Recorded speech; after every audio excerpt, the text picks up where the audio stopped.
Sur le ventre de mon père, j'y retourne souvent, comme un nid à repère, un cocon hors du temps, sa voix. Puissante et douce, suave et retentissante, sur la petite scène de Santa Lucia di Mercurio, les grandes voix féminines célèbrent Feminarte. Dorme sous la terre.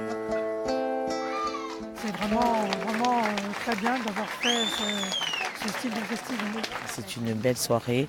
C'est un festival qui dure depuis 10 ans et franchement, ça a été de nombreuses belles soirées dans ce beau village de Santa Lucia e Mercurio. 10 artistes emblématiques du festival ont accepté de revenir pour cette soirée anniversaire.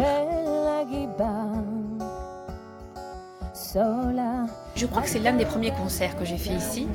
Je me rappelle, j'étais morte de trouille, mais c'était génial parce qu'il y a une ambiance particulière ici. C'est vraiment la petite place du village, il y a une proximité avec le public.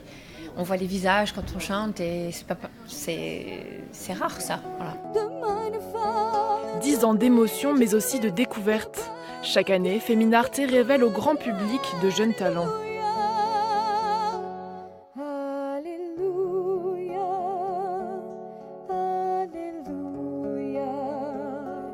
C'était le cas de Carlotta Rini. À seulement 21 ans, elle faisait sa première scène ici, il y a 5 ans.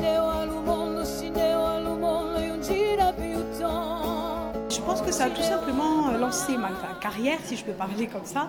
Ça m'a donné envie de faire ça et je me suis surtout rendu compte que c'est ça que je voulais faire. Depuis sa première édition, le festival a permis à plus de 80 artistes féminines de partager leur puissante voix dans tout le Bozio.